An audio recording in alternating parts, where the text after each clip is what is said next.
Good day, and it's a wonderful day. And I am here. I'm Y, and I have Wise Grief Community Channel. And today I am just thinking about how I am going to get over a grief blip.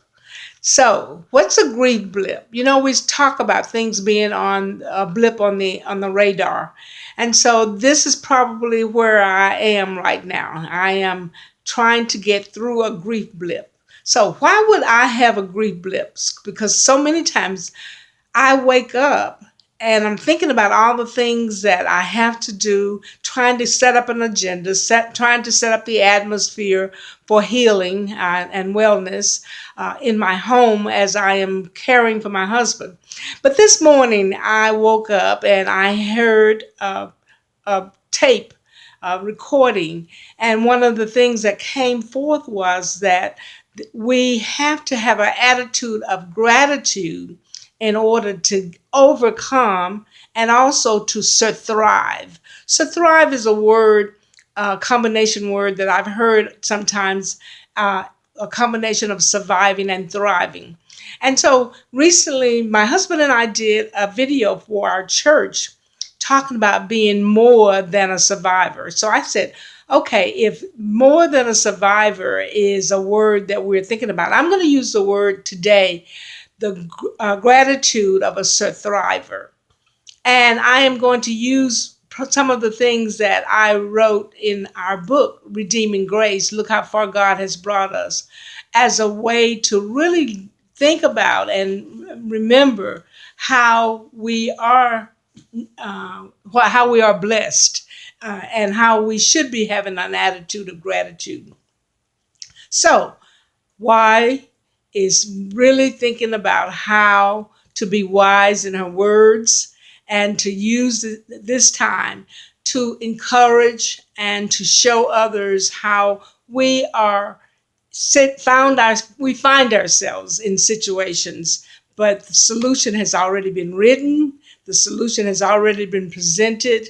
And so all we have to do is pull it down into our atmosphere and use it to the best of our knowledge. Five, grace. That's what I'm talking about this week as I talk about five graceful plans, and also looking at positions that we are in and practices and positive playbacks.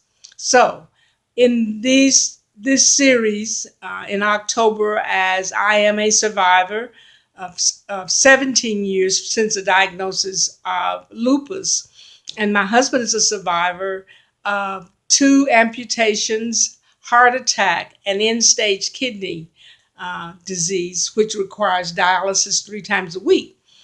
And sometimes we get up and we just think, oh, or how are we going to make it?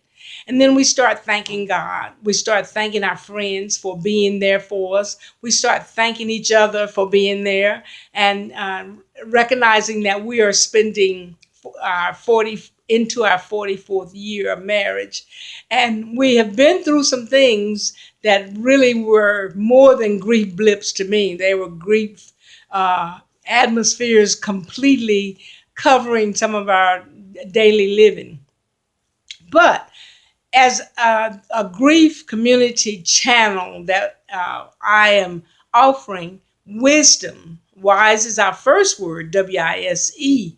And I want to always be wise in what I say, to encourage others, so that if somebody is looking for just a word of wisdom and a word of encouragement, and because they are in the grief community, and we all find ourselves in that community.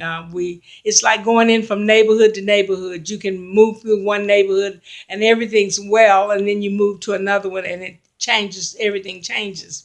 So when I look at how we are going to find the gratitude, find the ability and the availability of changing our attitude to an attitude of gratitude. This is a way that I believe that we can thrive grief and any grief blip that we might have in any situation. The first one I want to think about is being full of self-care, I guess is the word I want to use. I say full of self-care because it doesn't take but a minute for something to happen, and it changes your attitude about your care and about care you're giving.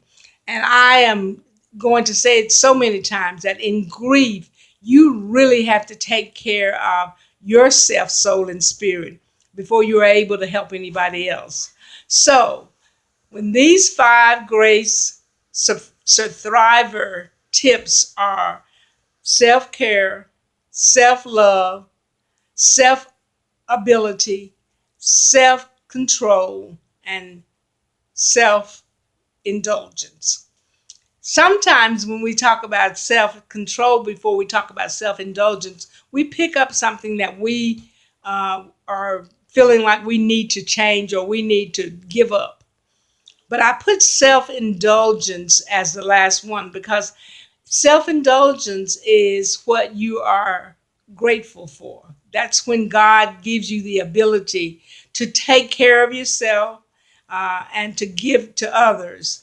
And so today I just wanted to drop in, say to you that I hope there's something been said that has been said, that makes you realize how important you are to me in getting this information out to our grief community. Not so much that we stay there, but when we're there, I want to be able to offer a word of encouragement and words of wisdom. Remember, if you like something, if it's something that I said that you'd like to comment on, I'd love to hear what you would say in answer and in response to some of the things that we talked about today. Remember, if you have not subscribed to our channel, I'd love to have you subscribe, and I most certainly will be looking forward to following you. Have a wonderful, wonderful, wise day. And always remember, an attitude of gratitude is the first way you can cover the grief blip that might come for you today.